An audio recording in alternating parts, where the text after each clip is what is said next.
Magandang araw mga banateros! Ako po si Banat Bay at kung saan man kayo nanonood ngayon, pwedeng ikomento nyo dyan dahil mga banateros, ang tanong ng bayan ngayon, si Zaldico ba ay nakalaya o pinalaya? Nako. Kasi ang unang dating sa publiko parang nahuli na daw, sabi ni Marcos. Akala ko nahuli. Tapos ngayon ay nagkaroon ng habulan. Ano ba yun? Pero ilang araw lang, biglang lumabas na hindi pala technically arrested. Auntie Claire, palpak ka talaga dito. At ayon sa reports, may issue pa sa proseso o dokumento kaya nakalusot sa kustodya ng Chess Republic.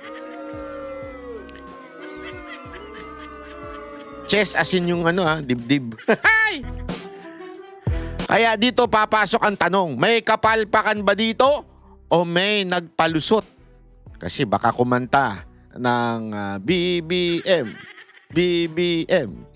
Kasi kung ordinaryong tao ito, di ba?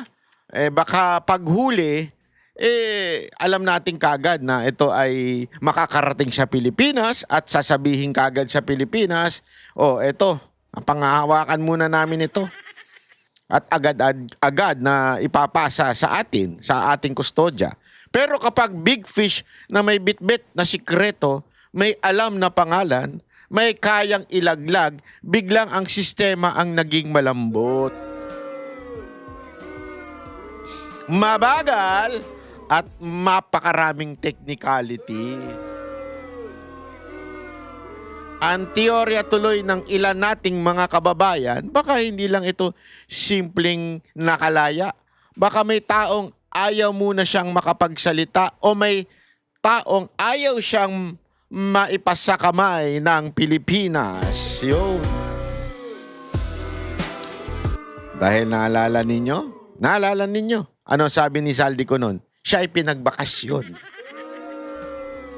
Hindi po sa akin ang galing yan. Kay Zaldico po mismo yan. Pinaalis muna siya, di ba? At kung totoo man na nakalusot siya dahil sa butas ng proseso, mas malaki ang tanong, sino ang may kasalanan sa butas na yan? Gobyerno ba? Si BBM ba? O si Auntie Claire? O may naglalaro sa likod ng chess? Kasi Chess Republic ito eh. Dahil sa kasong ganire, kalaki, hindi pwedeng, oops, sorry, wow, mali. Hindi pwedeng ganun. Hindi ito nawawalang cellphone. Ito si Zaldico, ang taong maaring may hawak ng kwento kung sino talaga ang mastermind sa korupsyon sa Pilipinas. Kaya mga banateros, bantayan natin ito dahil minsan sa Pilipinas mahirap pulihin ay hindi ang tumatakbo, ngunit ang pinatatakbo. Yun! Mga kababayan, bago tayo magpatuloy, baka naman pwedeng isulat nyo dyan kung taga-asa ka. Ako'y banateros sa Chess Republic. Yun. Ako ay banateros sa Fari fans. O ako naman na isang Italyano. At ako naman ay taga Barcelona. Sabihin mo kung taga-asa ka, banateros. Dahil napaka-importante niyan. Dahil tayo, alam mo, ginaganahan tayo pag nababasa natin yung mga komento ninyo. Na nagsasabing, dito ako, taga dito ako at ako'y nanonood habang, bakit walang audio tong animal na to? Wait lang Kayo, meron pala naninigurado lang tayo. Alam mo naman, baka mamaya, walang intro, wala tayong audio. Sayang naman yung kakadaldal natin dito. Hirap na hirap tayo magdadaldal dire. Tapos wala naman pang audio. Anyway, mga kababayan, eto na nga pag-usapan na natin ito. Kasi alam mo, kung ikaw ay simpleng mababaw lang at titignan mo lang yung mga sitwasyon na nagkamali, ganito, ganyan, parbagang masyadong mababaw para sa akin. Alam mo, iniisip ko ng maigi ito eh. Iniisip ko ng maigi na sadya bang tanga lang si Marcos? Tanga lang ba si acting DOJ Secretary? O tanga lang ba yung mga nagsasabing may babalik na dito si Zaldico? Nagdadaldal lang ba sila out of nowhere? Sa tindi ng kanilang intelligence funds, bilyon-bilyon na intelligence funds ng Office of the President. Asan yung intelligence? Di ba? Di ba parang mapapaisip ka ng maigi. Ano to? Nung nahuli, hindi ba pwedeng utusan na lang yung mga taga Czech Republic, yung embassy natin, no, embahada natin doon, no, yung ating representante doon. Kasi always remember, people in the house, you have to understand this. It's really something to think about. Kasi isang tawag lang doon eh. Yun nga ang purpose doon eh.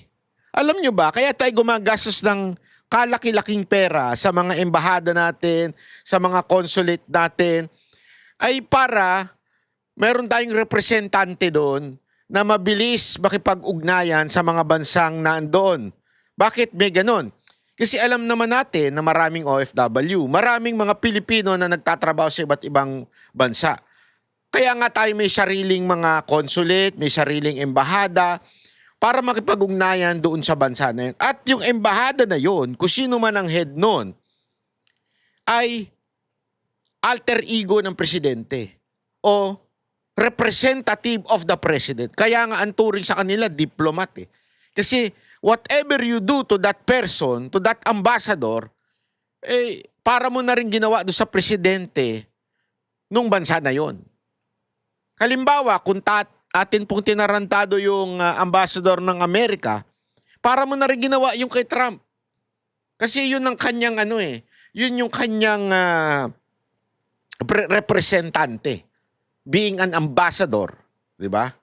Napaka-importante niyan, mga kababayan.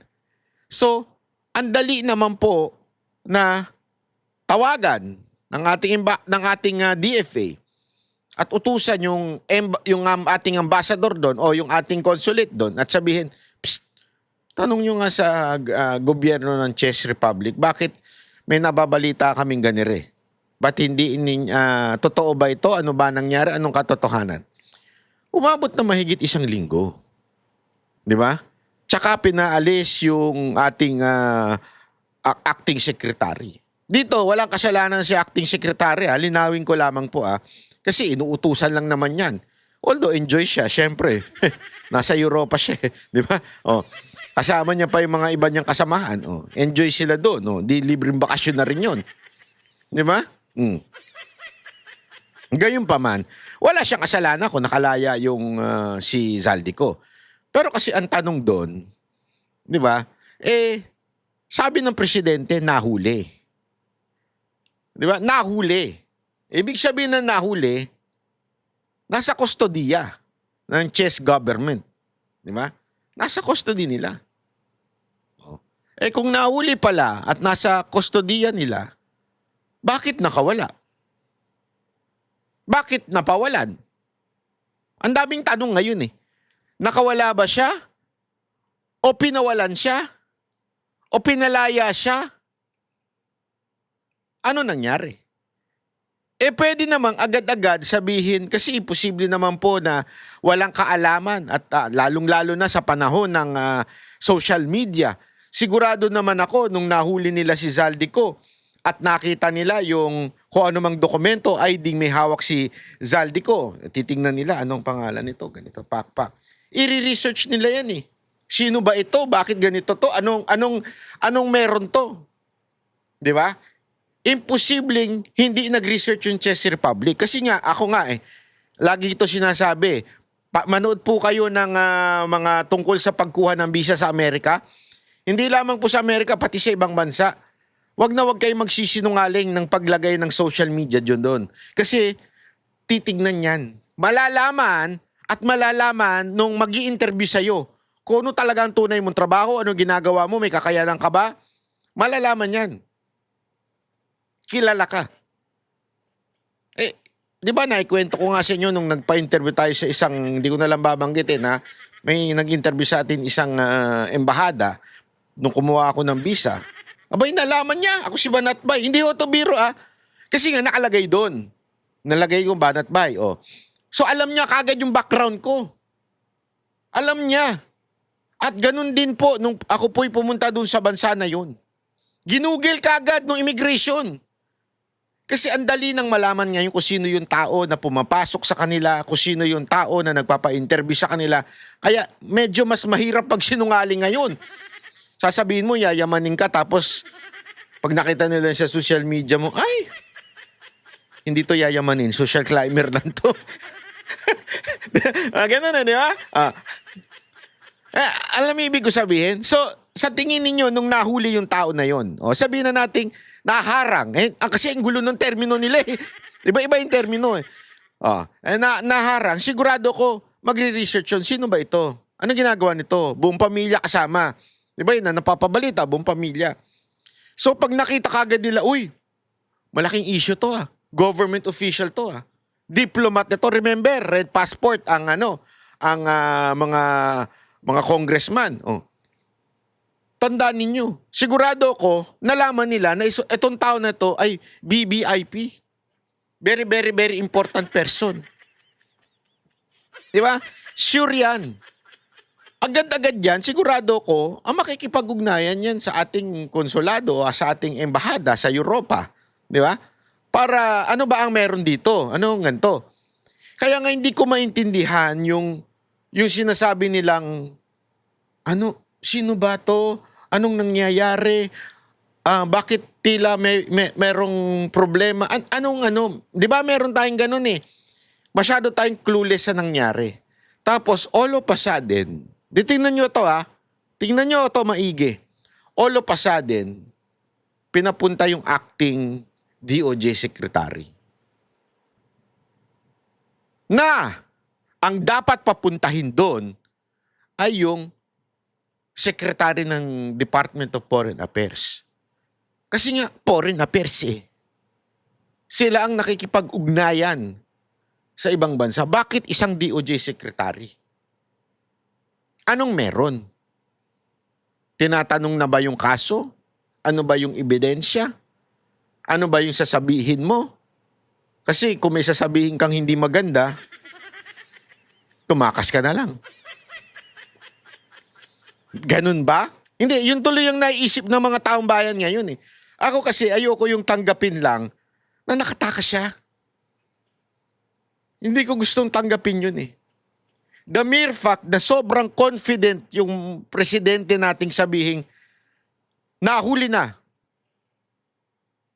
At may babalik namin as soon as possible. Yung isa pang sekretaryong bibida-bida, in 3 weeks. Ay, mga ganyan-ganyan pa eh. So sobrang confident nila. Bakit? Sabi nga ng isa kong kaibigang napakagaling na media personality, sabi niya, mukhang hinihilot, mukhang nakausap, tapos tila hinihilot nila yung mga pangyayari. Ano ibig sabihin ng hinihilot? Binabago yung kwento. Di ba? All of a sudden, biglang sinabi ng DOJ, let's not use the word arrest. Di ba? Tapos, all of a sudden, biglang magpapalusot na nahuli. Ay, hindi naman ibig sabihin, arrest. Tapos at the same time, biglang nawala na. Ganun lang ba kadali yun na nawala ng bigla-bigla? Kasi, kung ganun pala, abay sobrang tanga naman ng presidente natin. Sagad sa butong katangahan, pagiging inutil. Kung ganun. Kaya nga ako medyo sabi ko nga, ganun ba siya ka-inutil talaga? Pwede. Posible. Di ba? Pwede. Pero grabe. Isang tawag mo lang doon sa ating representante sa Europa. Malalaman niya na agad-agad. Kinabukasan. Malalaman niya na kaagad. Nandyan ba, hawak niyo ba si Zaldico? May hawak ba kayong pangalang ganito? Kasi ano mo yun eh. bilang Filipino, lalo na diplomat ka, ikaw konsulado o ambasador, at kakausapin mo yun, magbibigay ng impormasyon yun. Kasi makikipag-ugnayan yan sa Department of Foreign Affairs nila. Tapos yung DFA nila, kung ano man ang tawag doon, yung Foreign Affairs, Foreign Minister nila, makikipag-ugnayan ngayon sa kapulisan. Eto, sandali, merong importanteng, mabilis yan eh. Ganong kabilis. Dapat. Pero inabot ng how many days? At nagpapunta pa tayo. Anong purpose? Bakit tayo nagpapunta doon? Hindi nyo ba maisip yun? Ako'y naiisip ko to. Again, this is just a theory. I am not saying na may chismis na ganito. Ito'y teorya ko laang. Ibig sabihin, aking opinion lamang ito. Na hindi kaya inalam kung ano yung sasabihin ni Zaldico. Kaya ang pinapunta ay yung nasa Justice Department. Tapos nung medyo tagilid, iba na lang ang naging siste. Hindi ko sinasabing kasangkutan Chess Republic Kunwari, halimbawa lang, kunwari lang naman po ito. Kunwari, sinabi ng Chess Republic, what are we going to do with this? Nung kinausap natin, bilang mukhang tagilid yung sasabihin. Ang sinabi naman ng ating is, sige, nasa sa inyo na yan. Bahala na kayo kung anong inyong batas tungkol sa undocumented. Yeah? Hindi natin alam eh. Kasi ngayon daw, nasa France na. Doon kumukuha ng asylum. Isipin nyo to, kunwari lang ha. Di ba yung tama, kunwari, tama yung sinasabi ni Atty. Roque na pag nahuli ka ng Chess Republic, aalokin ka kung gusto mo ng asylum kung may problema ka ba sa bansang tinatakbuhan mo. Bakit hindi siya doon kumuha? Number one question. Second, bakit sa France? Di ba? Ibig sabihin na nasa France siya, tama yung sinasabi ng DOJ. Pinalaya siya. Pinaalis siya. Anong ibig sabihin nun? Kasi ang chismis, chismis naman to galing dun sa mga ibang hinayupak. Sabi wala na siyang passport. Hindi pala chismis yan. Totoo pala wala na siyang passport ng Philippine passport. May passport na siya ng iba. So papaano ka papasok ng France kung wala kang passport ng Pilipinas? So tama yung fact na meron siyang ibang passport. Ano yung passport na yun? Kung humihingi ka ng asylum sa France, maybe because hindi ka holder ng passport nila. Kasi kung holder ka ng passport nila, ibig sabihin, you are a citizen, you are a French, or you are a citizen of that certain country, yung France. Hindi mo kailangan humingi ng asylum dun. Di ba? So, dapat hingi ka ng asylum from another country na hindi mo, na tinatakbuhan mo nga yung bansa na yun. So, ibig sabihin, hindi siya holder ng passport ng France. Pero, paano siya umalis ng Czech Republic at napunta sa France?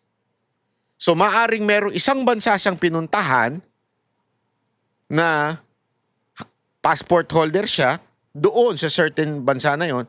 Tapos lumipad siyang papunta ng France, using that passport, then humingi siya ng asylum. So, doon sa mga bagay na yon, do you think ganun katanga ang Europa para hindi nila malaman kung ano ang status nitong tao na ito? Ito ang atang pinakasikat na politiko sa Pilipinas ngayon. Sikat sa kawalang yan. Diba? Kahit nga yung mga taga-kanto, pag sinabi mong Zaldico, alam namin yan, kilala namin yan.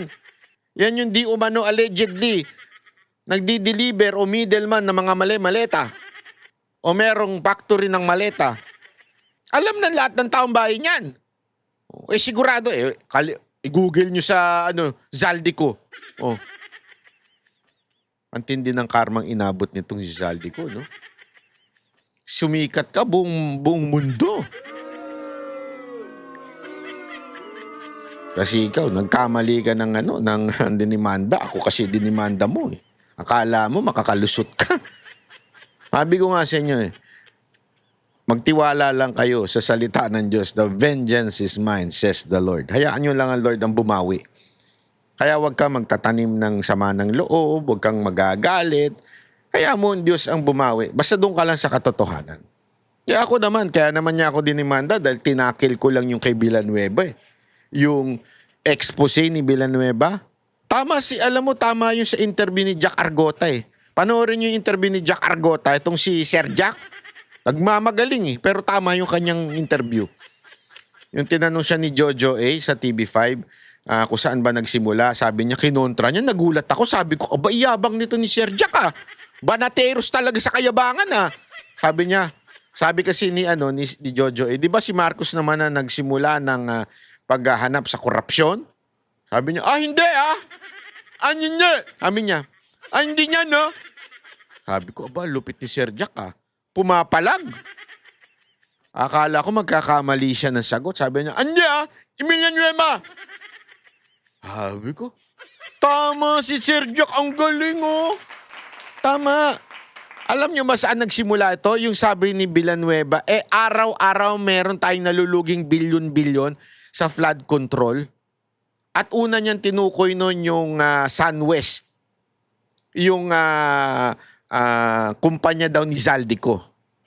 At diniscuss ko yun dito sa aking channel. At dahil doon, nadimanda ako ni Zaldico. Iyan yung sinasabi ko sa inyong patunay na panghawakan mo lang yung katotohanan. Kasi pinanghawakan ko lang yun eh. Sabi ko, ito, diniscuss ko lang yung privilege speech ni Villanueva. At doon dinamay niya si Zaldico. At doon ko diniscuss yun. Tapos doon ako dinimanda ng lintik dito ni Zaldico. Ngayon, ano nangyari? Nagtatago siya dahil sa issue ng flood control project.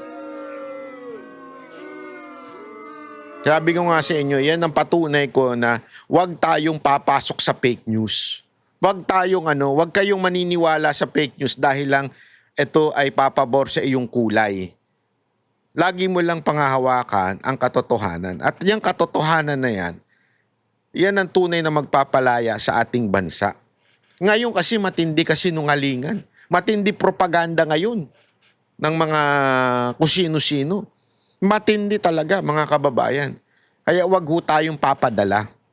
Tulad ngayon, etong issue ng nakalaya o pinalaya o ano man ang hindi na natin maintindihan. Di ba? Ito, panoorin natin ito. Ha? Natatawa ako nung pinanonood ko ito kasi alam na alam mong balu-baluktot na yung script ng gobyerno. Pero pilit pa rin nilang tinutuwid o binabago. Paso na ang passport na hininalang ipinakita ni dating Congressman Zaldico noong nagtangka siyang pumasok sa Germany mula sa Czech Republic. Ayon po yan sa DFA. At kanselado naman ang dalawa pa niyang passport. Naisumiti na rin ng Philippine Center on Transnational Crime ang mga dokumentong kailangan para sa paghingi ng Interpol Red Notice laban kay Ko. Saksi, si Marie Zumali. What is his status right now? Is he free? The exact information, he is no longer within the territory of the Czech Republic. So he's free. He is not detained. He is not detained, so he is free. Yes. Kumpirmado, wala na sa kustodiya ng Czech authorities si dating Congressman Zaldico at wala na rin daw siya sa Czech Republic.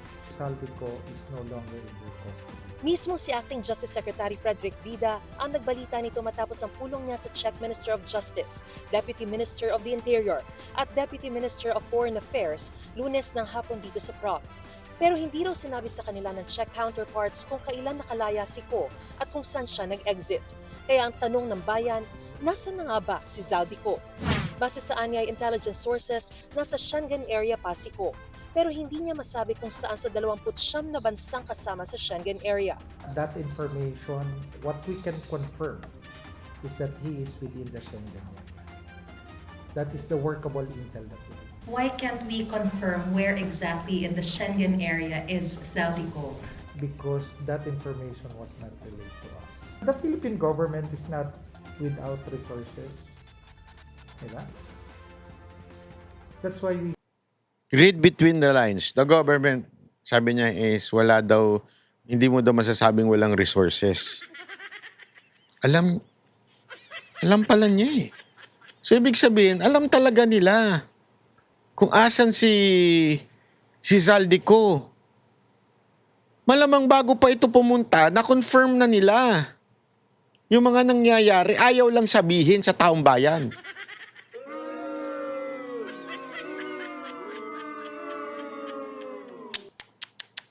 we get all this particular information. 4 na katabing bansa ang pwede niyang puntahan by land, ang Poland, Slovakia, Austria at Germany.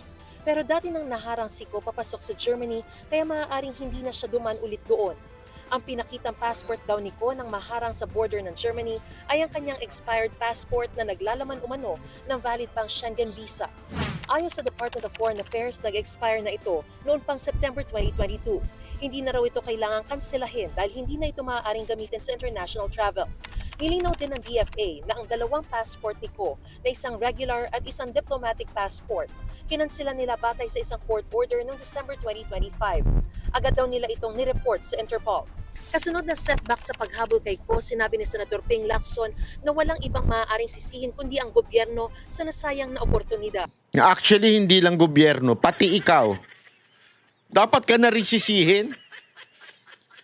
Eh, di ba dati napabalita nga na ito daw ay dapat magte-testify na kaya lang ayaw payagan via Zoom. Etong si Zaldico. Tapos ngayon, parang anong-ano siya na dapat nating hanapin si Zaldico. Nung dating meron kayong meron kayong ways. Hindi nyo pinaharap sa Blue Ribbon, tas ngayon, ayan ka na naman. Nalagay raw sa nakakahiyang sitwasyon ng gobyerno dahil hindi ito agad umaksyon nang malamang hawak ng Czech authority si Ko. Tinawag naman ni Akbayan Party List Representative Shell Jokno na isang malaking kapalpakan ang nangyari. Ay, bay, Dapat daw talpalpak talaga magpaliwanag kayo. ang pamahalaan. Si Interior Secretary John Vic Remulla inaming nagkamali sa pahayag na mapapauwi si Ko sa loob ng 3 linggo. Nagkamali raw siyang isipin na parehong magiging proseso ng pagpaparepatriate ng Pilipinas at ng Czech Republic. Doesn't the President feel compelled to issue an apology over the announcement that he made himself? Balik ko ang tanong, saan po siya dapat mag-apologize? Yun ang asawa. Ang asawa ni Marcos. Pinagtanggol na naman siya. Bakit daw ba kailangan mag-apologize? Ay, nako. Aling Claire, makinig ka. Si Marcos ang una nagsabing nahuli na. Hindi pala.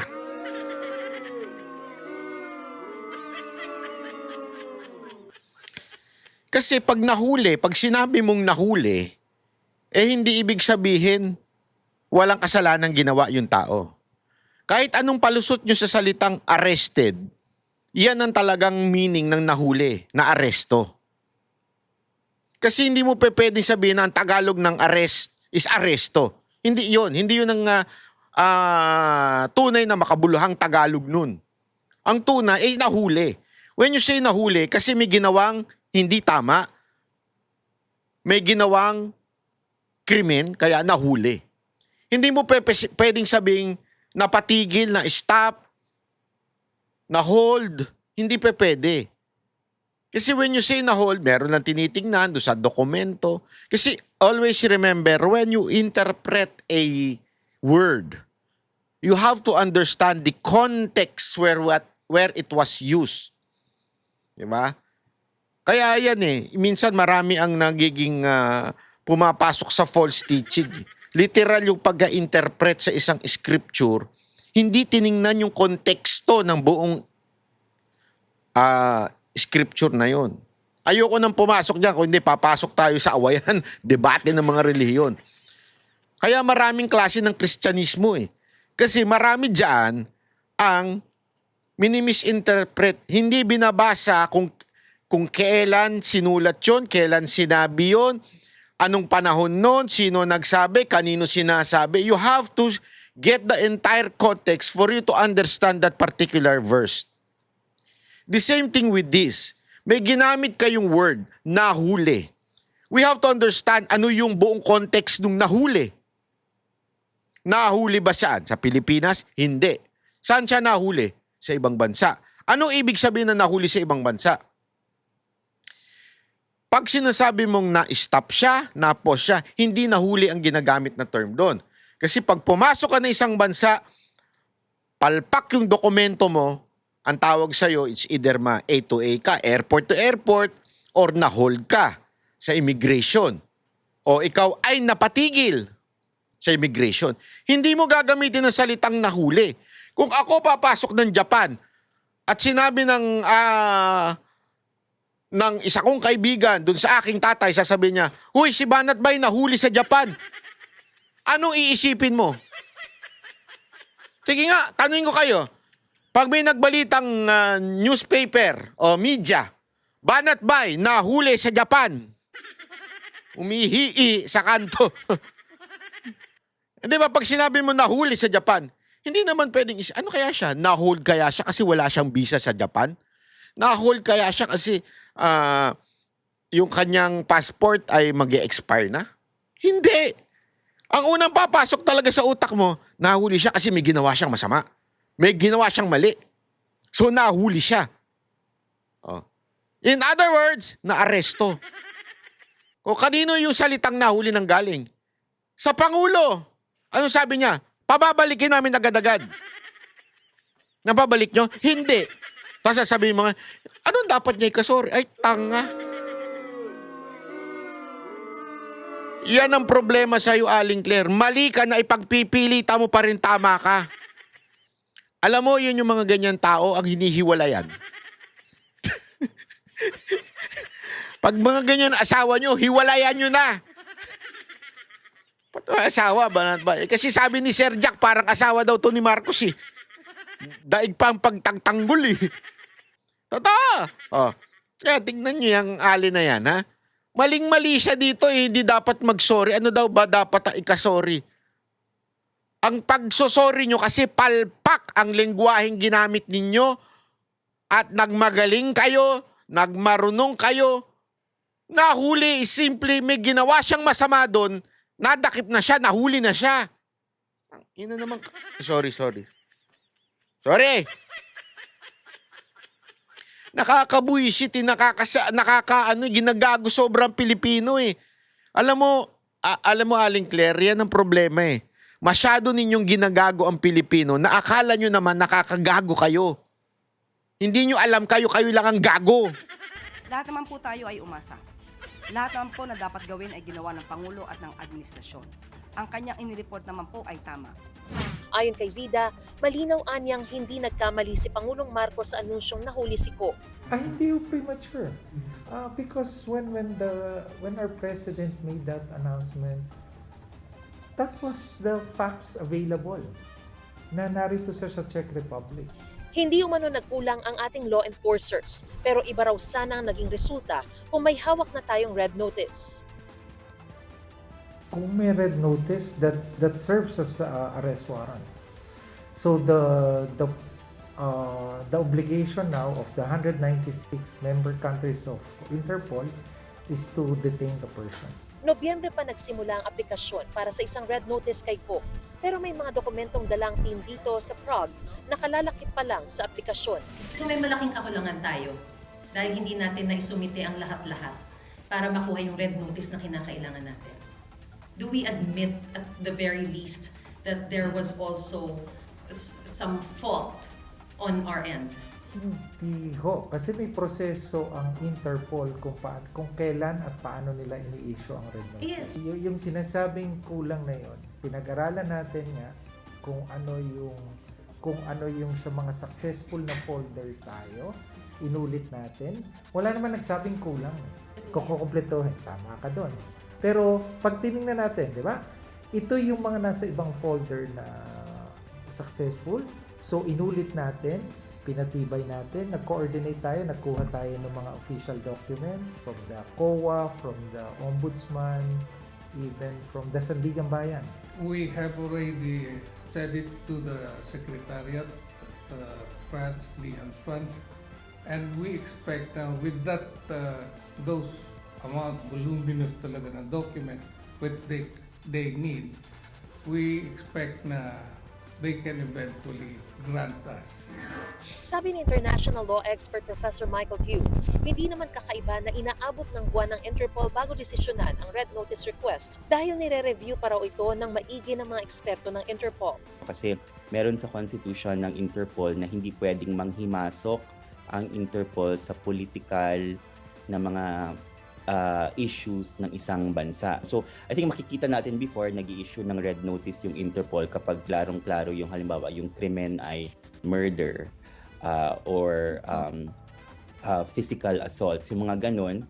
Whereas here, although it is a crime, no, corruption, the review might also look at whether this is a political matter that the Interpol should not intervene. Pero mukhang mahihirapan daw ang gobyerno na hanapin ngayon si Ko. Ang mga bansa kasi sa Schengen area, may kasunduan na kapag ang isang tao ay may Schengen visa, pwede na itong magpalipat-lipat sa mga bansa sa Schengen area nang hindi masyadong nasisita. Kasi wala talagang checkpoint yung mga borders na yan. Wala talagang immigration. Para lang siyang expressway. Ayon kay Secretary Vida, may leads na sila pero hindi nila maaaring ibunyag dahil active operation ito. Kampante raw siyang maibabalik pa rin sa Pilipinas si Ko para mapanagot sa mga kinakaharap niyang kaso. Mataas ang kumpiyansa, 99%. Why not 100? Because he leaves something to chance. Hindi ko mag-get. Alam mo yun, ito yung... Kaya nga sabi ko sa inyo, yung teorya ko na... Bakit parang kumpiyansa pa rin siya? 99%. Palpak na nga kayo, kumpiyansa ka pa rin. Again hindi ko pinupuna yung DOJ secretary dito. Hindi yan ang punto ko dito. Hindi ko siya pinapahiya. Pero may alam siya na hindi niya sinasabi sa taong bayan. O may alam siya sa plano ng gobyerno kay Zaldico. Kasi kumpiyansa pa rin siya eh. Isipin nyo to ulitin ko Lipat-lipat sa mga bansa sa Schengen area nang hindi masyadong nasisita. Kasi wala talagang checkpoint yung mga borders na yan. Wala talagang immigration. Para lang siyang expressway. Ayon kay Secretary Vida, may leads na sila pero hindi nila maaaring ibunyag dahil active operation ito. Kampante raw siyang maibabalik pa rin sa Pilipinas si Ayun kampante pa rin na maibabalik. Hindi ko magets. Paano maibabalik ang isang tao? We are no longer, in custody of that person. And, kasi alam mo, sorry po kaya kita ninyo confident din si Roque magsalita tungkol sa asylum. Kasi ako, honestly, there was a time na muntik na ako magpa-asylum. Hindi ko na lang sasabihin kung saang bansa. Dahil sa matinding panggigipit ng gobyerno na ito. Sa dami. At pinaliwanag ko ito sa isang abogado nung bansa na yun. Sabi ko, maaari bang pasok ito sa asylum na Alam mo, sabi niya, more than pasok.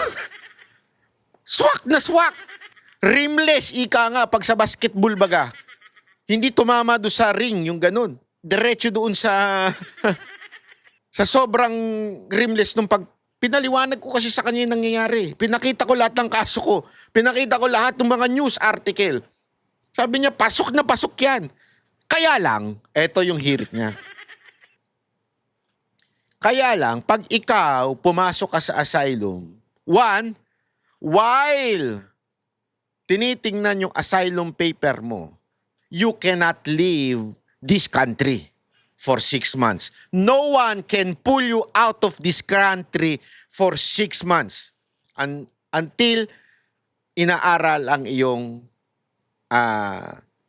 papers. Tinanong ko, ilang percentage na maa-approve? Sure. Yan ang sabi niya, sure ma-approve yan. So, ibig sabihin nun, How many years ako mag-i-stay sa bansa na to? More than this amount of years. Lalagpas na sa pagiging presidente Marcos, ni Marcos. So, ibig sabihin, mag-i-stay ako ng sobrang tagal doon. Napaisip ako. Napaisip talaga ako. Sabi ko, uwi na lang ako, patay kung patay. Hindi totoo po yun, ha? Hindi ako nagbibiro. Yun ang nasa isip ko kasi, alam mo, nalungkot ako when I was there. Pag nagbabakasyon ako doon, masaya ako. Pero yung sinisimulan ng anihin yung yung papel ko, sobrang na-homesick ako. Sobrang, hindi ko ata kayang umalis sa Pilipinas, sa bayan ko. Parang yung pusong, hindi, lalaban ako para sa bayan ko. Pumasok sa puso ko yun eh. Parang, hindi ako papayag. Hindi ko papayag. Nagaganituhin ako ng bayan ko. Etong gobyerno ko, pipigilan ng kalayaan kung bumalik sa bayan ko. Hindi ko papayag. Kaya bumalik ako. Hindi ko tinuloy. Kasi nga, lalaban ako eh. Sabi ko, hindi ako papayag. Oo, makakalaban ako through social media. Kahit na nandun ako, nagpaano ako ng asylum. But still, iba yung nararamdaman mo. Why am I saying this? Kasi nga, medyo imposible naman na hindi alam ni Secretary yung sitwasyon. Imposibleng hindi niya alam yung sitwasyon na ngayon nga sinasabi nila humihingi ng asylum sa France. So ibig sabihin minimum 6 months. At kung ganito yung nakikita sa France, iba kasi sila mag-isip eh. Hindi katulad natin. Iba lalong-lalo na ang puti. Mas liberal yung mga yan eh. Kita nyo nga, yung bansa nila, kahit binababoy na ng certain group, tuloy pa rin ang pagtanggap nila. Iba yan, hindi katulad yan ng Amerika. Talagang masyado sila sa freedom. Kaya, malamang sa malamang, within that 6 months, it is impossible na makuha si Zaldico. So, lalo na kung na-approve yung asylum, kahit anong gawin mo, hindi ka makukuha. Hindi ka pwedeng dukutin dyan. Kaya nga, naalala nyo yung mamamatay taong terorista, yung leader ng terorista? Namatay na ata dyan sa yun eh. Sa Netherlands yun eh. Mamamatay tao na yun. Terorista yun na considered leader of the terrorist. And yet, namatay na dun. Napatay na ba yun? Di ko alam kung patay na yung leader ng mga terorista eh. Isipin nyo yun ha. Eto pa kaya. Hindi ko naman sinasabing malinis to. Marumi to. Alam kong marumi to. Pero yung ang terorista, tumagal dun eh. Namatay na dun eh. Eto pa kaya. Di ba? Kaya nga, hindi ko alam kung saan nakukuha ni DOJ Secretary yung 99% sure maibabalik yan. Unless, eto na, pumapasok yung unless may kasunduan. Huwag mo ituturo ang daliri mo kay Bongbong Marcos. Safety ka na. Ang ituro mo, yung pinsan niyang nagbabanta ng kung ano-ano. Hindi, minsan mapapaisip ka talaga. Is that the reason why nagpunta si DOJ Secretary? This is a question. Again, tanong po ito, mga kababayan. Hindi ko po hinuhusgahan, hindi ko po ginajudge or nagsasabi ng facts. No, I'm not. I'm asking this. Mapapaisip ka talaga na maigi. Bakit ganun? Bakit ganun ang pananalita nila amidst na pumalpak na nga sila ng todo-todo dito sa issue na to? Palpak sila dito todo-todo.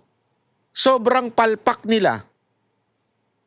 Ang lakas pa rin ng loob nilang magsabi na, hindi, ano yan?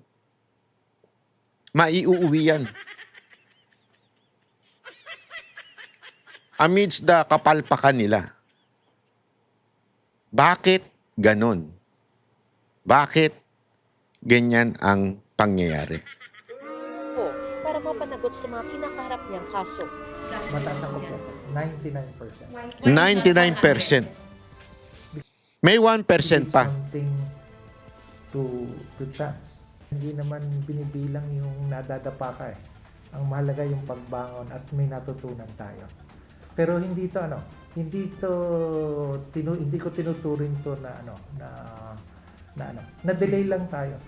Mula rito sa Prague, Czech Republic, ako si Mariz Umali ang inyong saksi.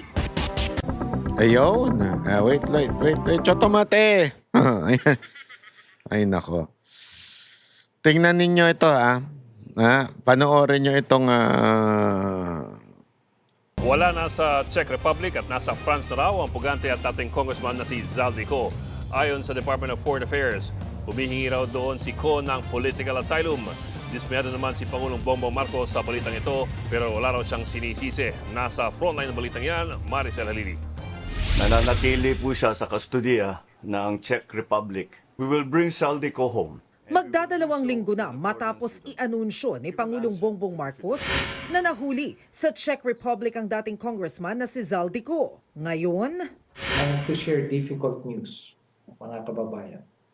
Czech authorities have informed us that Mr. Zaldico is no longer in their custody. mismo ang Department of Justice ang nagbalitang pinalaya na ulit ang dating kongresista.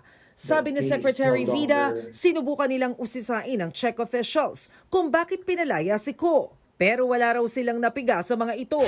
We are working across sovereign borders. Every country has its own laws and we cannot compel a foreign government. Kung walang nakuhang impormasyon ng DOJ, may malaki namang pasabog ang Department of Foreign Affairs. Nasa bansang France na raw si Zaldico na humihiling na roon ng political asylum. The DFA has received highly reliable information that Zaldico has a pending petition for political asylum in France. He has been requested to be transferred to and is now under the jurisdiction of French authorities. Sa ngayon, hindi pa malinaw kung mula Prague ay dumiretso na si Ko sa France. Ang sigurado, malaya siyang makakaikot sa lahat ng Schengen countries o yung mga bansa sa Europa na walang border checks. Pero paglilinaw ng DFA, noong December pa nila kinanselang isang regular passport at isang diplomatic passport na nakapangalan kay Zaldico alinsunod sa utos ng korte. Agad din nila itong inireport sa Interpol. Posible raw na ang isa pa niyang passport na nauna nang nag-expire noong September 2022 ang ginamit ni Ko sa tangkang pagtawid sa Germany mula Czech Republic. Kaya hindi na rin daw ito kailangang kanselahin. Political persecution ang ginawang batayan ni Zaldico sa paghingi ng asylum. Pero giit ng palasyo, hindi pa mumulitika ang ginagawa kay Ko dahil sangkot siya sa korupsyon. Pero alam natin na bago pa man nangyari ang lahat, siya ay hinahabol na at pinababalik dito para sagutin ang mga alegasyon. Wala pong masasabing political persecution dito. Maliwanag po yan.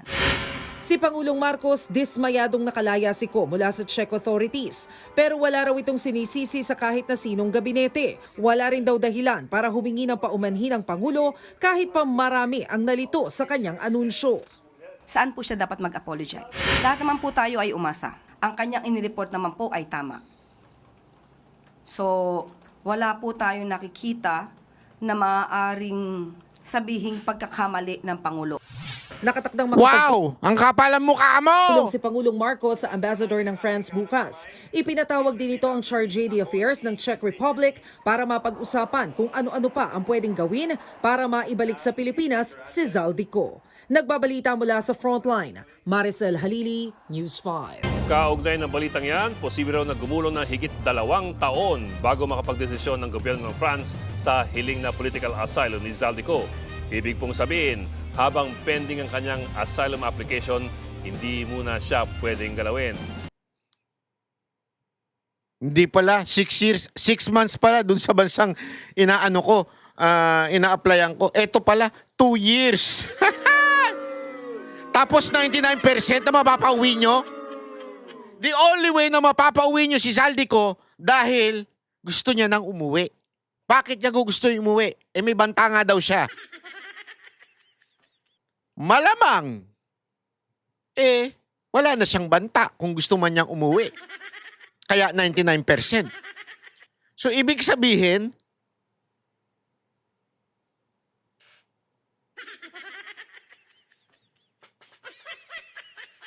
malamang sa malamang, they are trying to make a deal. Kasunduan. Do not point your fingers toward me. I won't point my fingers toward you. Baka yun ang kasunduan nila. What you think? What you think? What you think? Hindi, di ba? Kaya nga you have to read between the lines. Hindi ako nagsabing 2 years siya. Yan ang pininiwanag ng international law expert na si Atty. Romel Bagares sa programang The Big Story. Which is ng totoo 1 naman. Week. Talaga naman totoo yan. Once nag-apply ka sa asylum, wala nang pwedeng gumalaw sa'yo. After ma-disapprove yung asylum mo, dun, pwede kang pahuli kung saan-saan. Di ba? O kung kani-kanino. Di yun ang matindi. 2 years. By that time, wala na si Marcos. Ano na ba ngayon? 2026. 2 years, 2028. O April. April, May. 2 months na lang siya magtatago nun. April, May, June. 3 months na lang. Kunwari lang matapos yung asylum niya, disapprove siya. So April. Nagsimula siya ng April. So April, May, June. July, iba na presidente. So 3 buwan na lang siya magtatago nun. Kung hindi ma-approve. That Diyos is going me. to delay things from the Philippine perspective because, the European system is really strict with respect to rules and asylum. They have human rights norms to follow. I think it's important for the Philippine government to actually put together a strong case under the relevant conventions to show to the European authorities and especially to the French authorities that this is not really, political persecution. The best case you can make is probably 2.5 years at least, for a process of this nature. Mga kapatid, Ed Lingaw po, maging maalam at may pakialam sa mga napapanahong balita sa ating bansa. Para sa mas malilimang pagtalakay at paghimay So sa mga ayan, ito. Pakinggan naman natin itong importante din maunawaan natin itong sino ba to? Ito. Sino? Ito. Wait. May magandang dito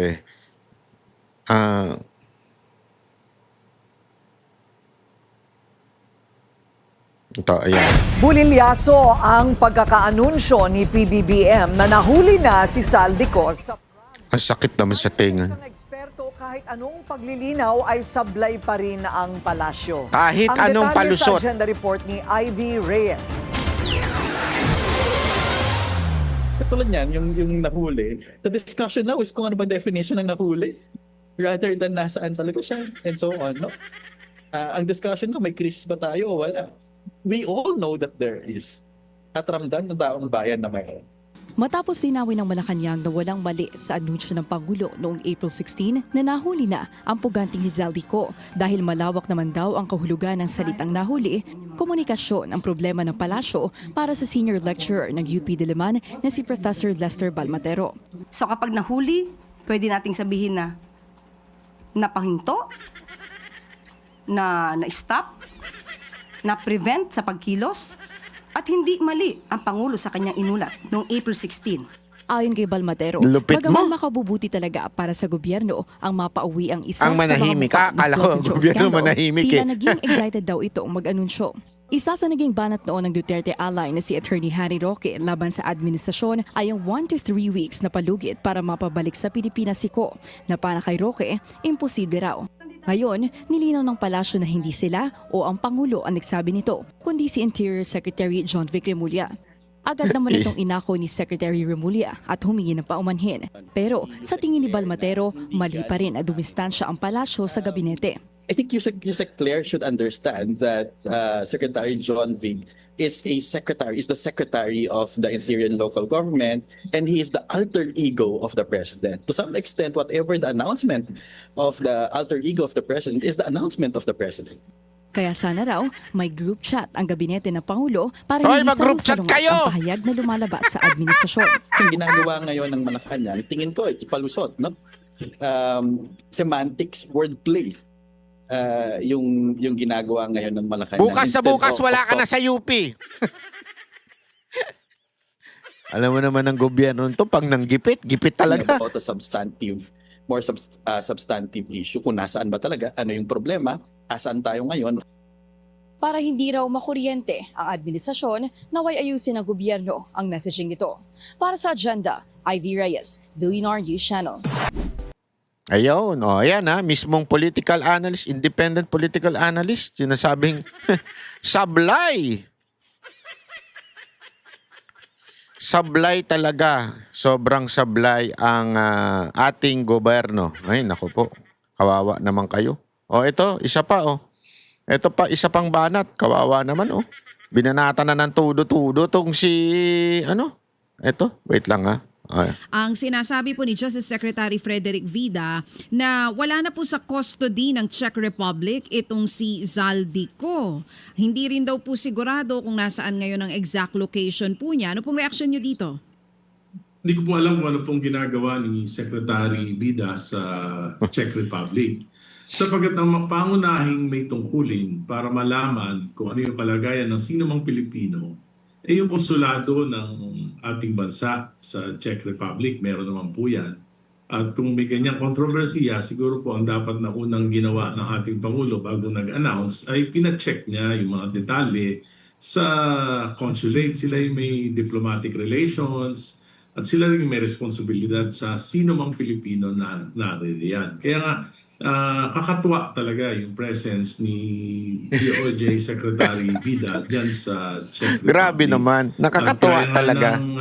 Nabanggit, hanggang ngayon hindi natin alam yung mga detalye sa pangyayari na yan.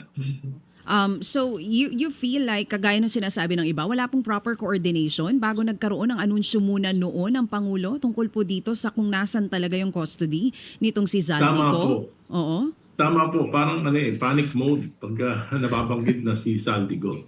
Dahil alam nyo, sa totoo lang po, kahit wala naman si Congressman Zaldico, kung gusto lang nating malaman yung katotohanan tungkol dito sa pinakamalaking nakawan sa national budget at flood control, narito po yung mga major players sa ating bansa. Alam niyo, nagpetisyon ako sa Supreme Court at kinwestiyon ko yung presence ng unprogrammed appropriations sa national budget.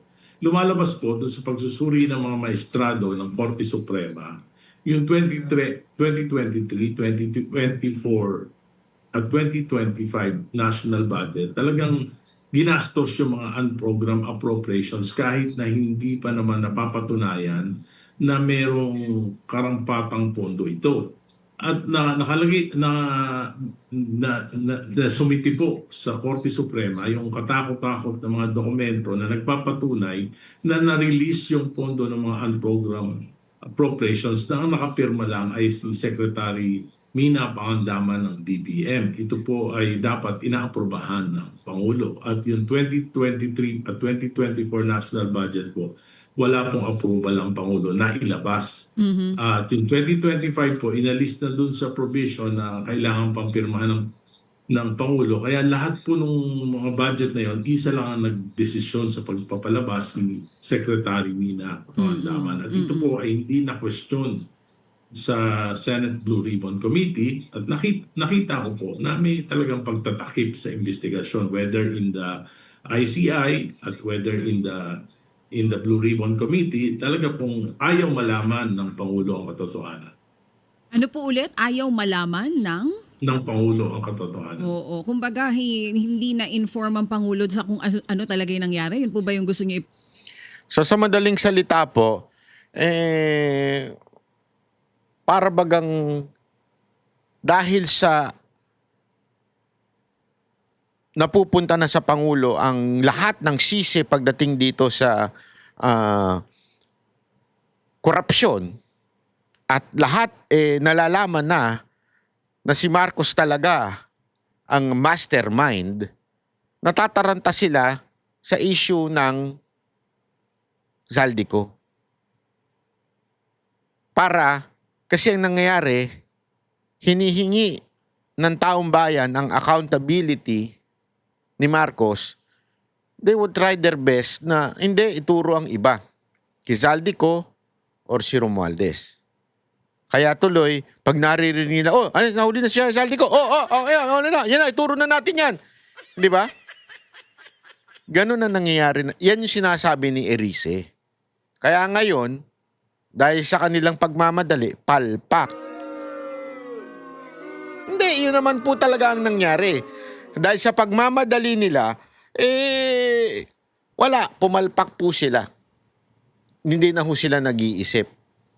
Kaya nga sabi ko sa inyo, medyo, lang ito dalawa lang talaga ito. Hindi, kayo tanungin ko kayo mga banateros Tanungin ko kayo. Sa tingin ninyo, ito ay, kasi dalawa lang to extreme katangahan o meron silang plano para mailusot si Marcos sa mga nangyayari? Ano sa tingin ninyo? Ano ang inyong assessment, o conclusion sa mga nangyayari at nabapanood ninyo? Kaya mga banateros, huwag tayong papadala sa simpleng headline na hindi nahuli o nakalaya. Dapat nating bantayan. Bakit nakalusot? Sino ang pumalya? At sino ang makikinabang kapag hindi siya nakapagsalita? Bagal mong pumindot, animal ka. Dahil sa kasong ganito, kalaki, hindi sapat ang palusot na technicality. Kapag maliit na tao, mabilis ang posas, pero kapag malaking pangalan, biglang ang batas ay parang may preno, may brembo, may cambio, at minsan may driver sa likod. Kaya kayo mga banateros, ano sa tingin nyo? Nakalaya lang ba si Zaldico? O pinalaya at sinabing magtago ka na? Huwag ka naman magpakita, animal ka. Hindi, tandaan ninyo, yun ang sinabi ni Zaldico na sinabi daw sa kanya nila Romualdez noon at ni Marcos, magtago. Mga gano'n ka na, umalis ka na muna, kami nang bahala dito. Pero eventually, na-realize niya siya na ginigipit. Comment, pumipiyok-piyok pa, nagbibinata. Comment nyo sa baba. Share nyo ang video na to at kung hindi ka pa nakasubscribe, subscribe ka na, libre lang. Dahil dito sa Banat Bay, hindi tayo tumitigil sa headline. Pero kung talagang sinusuportahan nyo si Banat Bay, magpa-member na rin kayo. Kasi yung member, para bagang meron kayong pledge na suporta kay Banat Bay. Dahil tayo, wala tayong amo kung hindi kayong mga nakikinig lang. Kayong netizen ang aking amo. Hinahanap natin kung sino ang nagtatago sa likod ng istorya na nakawala si Zaldico o pinakawalan si Zaldico. Ako po si Banat Bay.